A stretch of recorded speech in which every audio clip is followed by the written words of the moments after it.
Hey friends, welcome to the channel. Man, it's good to see you. It really is. So coming at you a little bit different, and I know that I've been, in this setting a little bit more recently, and there's a reason why, and I'm going to share that on probably Sunday. But before we get to that point, I want to let you, I want to have a conversation with you, because I think that there's things that we aren't talking about nationally. And why is that important? Like Stoker, man, if you're out there like Stoker, man, you're an outdoor dude, just stay outdoors. And again, my channel here is all about two things. It's really all about one thing. But I come about it in two different avenues of approach, right? That's fieldcraft and virtue. Fieldcraft and tactical virtue. These two things combined, that's what this channel is all about. And believe me, there's nothing more than I would love than to be outdoors, doing some land nav, doing some hiking, building some projects, mastering my own fieldcraft, or maybe just having a conversation about values and how our values should be incarnated in our lives, right? There's nothing more than I would love than that. And I'll tell you why I'm not doing that right now on Sunday. I was just watching the news this morning with my wife, and they were reporting, of course, that there was another, I don't even know what it was saying, 2 million cases, in the last 5 days. And I thought, you know what, let me go in and look at some details, because I think that we're not being told things that are newsworthy. I think we're being told a narrative. And listen to me, friends. I know from firsthand experience that dealing with COVID-19 for some people in this world and in our country has been absolutely life-changing. I know this. I've seen it.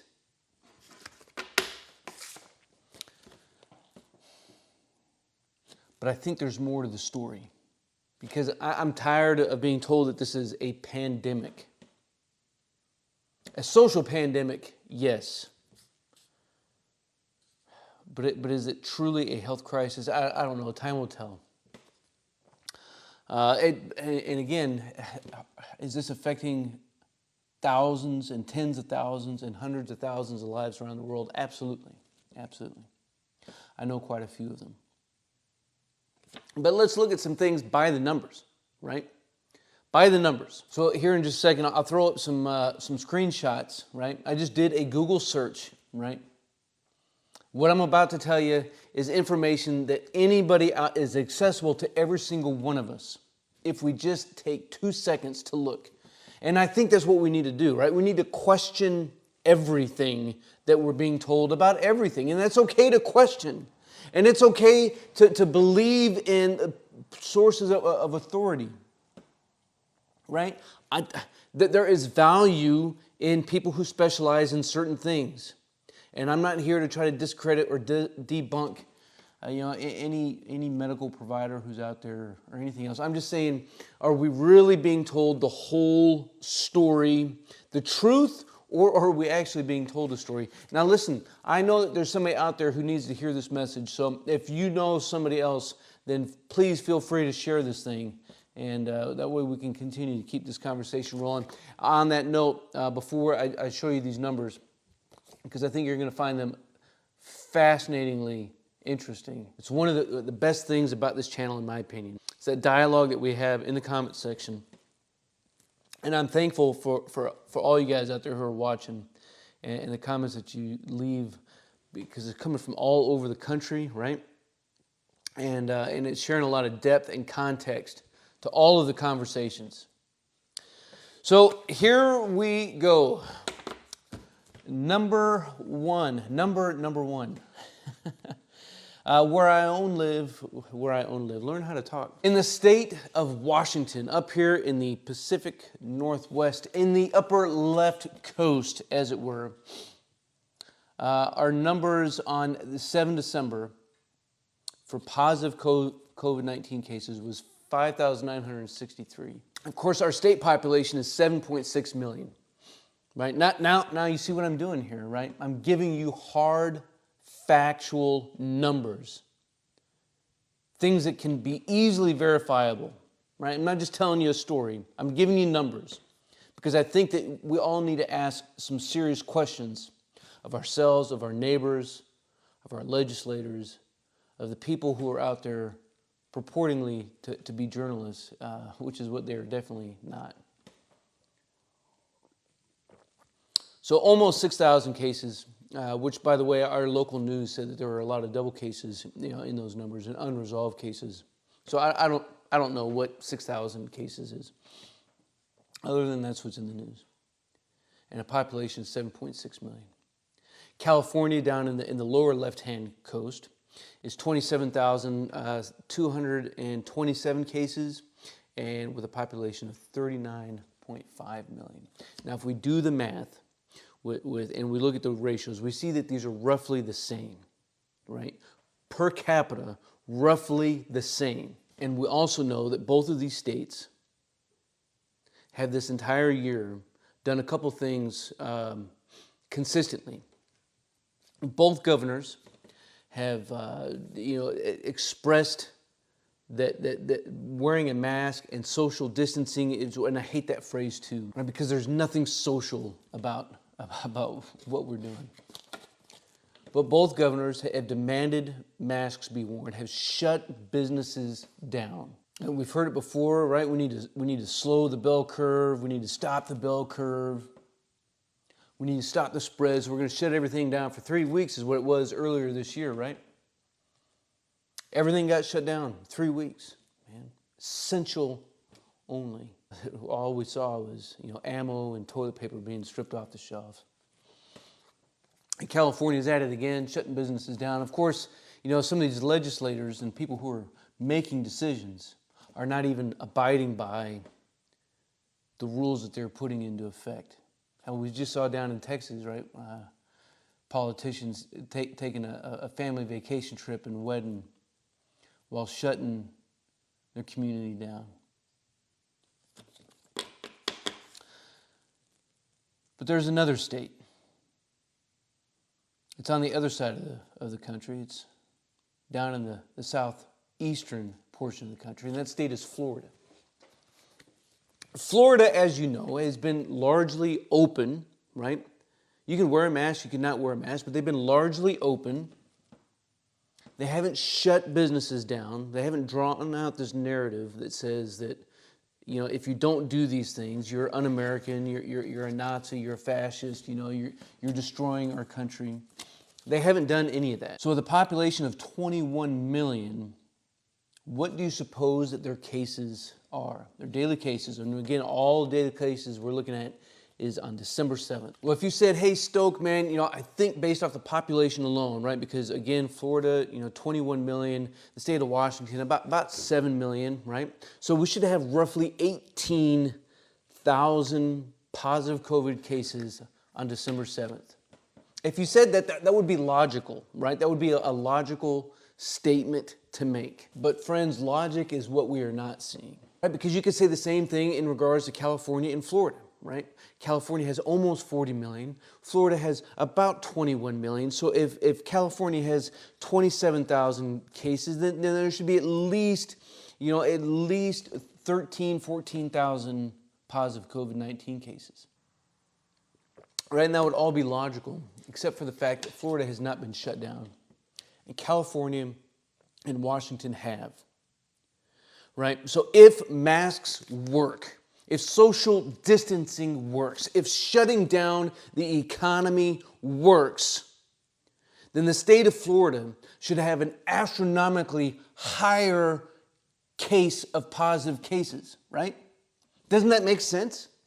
Like if doing all these things, and mask wearing isn't new, shutting down businesses isn't new, restricting how busy a store can be isn't new over here in Washington and California. We've been doing this thing all year long. And so if these things all worked, and if they were all true, and if there's truly science that was leading this discussion and guiding these decisions, then the state of Florida should have, 35,000, 18,000, 20,000, something that's just way out of proportion. But if we look at the chart, if we look at the graph, we can see that that's not the case. They've only had 7,000 cases on December 7th. And that's why this is just absolutely preposterous. Because per capita, Florida is incredibly lower than the state of Washington with positive cases. What we're being told, the story that we are being told about COVID-19. Because the state of Florida should have at least 18,000. At least 18,000. But they only have had 7,000, which means that something else is going on. What we're doing on the left coast is not working. It's not effective. It's not effective. And this is something that the mainstream media is not talking about. They're not showing you these hard numbers. They're not talking about, what's actually happening on the streets. They're not showing you local businesses and restaurants who are being closed down in California while street markets are left open. We're not talking about why Seattle Seahawks are even eligible to play in the state of Washington. Because it violates all of the government restrictions. I'm all about consistency. I'm all about integrity, man. I really am. And I know that so many of you are as well. So I'd like to hear your thoughts, down below, and that way we can continue this conversation. God knows it's one that we need to have, especially coming off the heels of December 7th. A day that it lives in infamy. What we need is a great awakening in the mindset of our country that says it's okay to ask some of these hard questions. It's not only okay, it's what we need. Now, you and I, we need to be asked hard questions too, and I acknowledge that. But in this time, in this day, these are some of the questions that we need to ask. We need to ask our legislators to be truthful with us. We need to ask our local media outlets and our national media outlets to start reporting and stop driving this editorial. We don't need that narrative. We need to know what's going on so that you and I can make decisions. I think that's something that's, drastically different, between how we view our community and all of us as individuals. Is I believe that if you're an adult, then make your own dadgum stinking decisions. Unless your decision, is unethical, it's illegal, it's immoral, it's unsafe. I'm all for you making your decisions and you living your life the best that you can. I don't want the government to micromanage our lives. That's not what we need. That's not what this country is all about. That's the exact opposite of what we're about.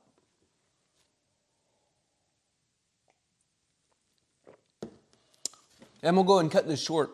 Make sure you tune in on Sunday, and I'll tell you why I'm coming at you from this setting a little bit more. It's not just because of the weather, although that does drive me inside and to work on some indoor projects. But there might be something else going on, and I look forward to telling it to you later on this weekend. Hey, I hope you enjoyed the content of this video.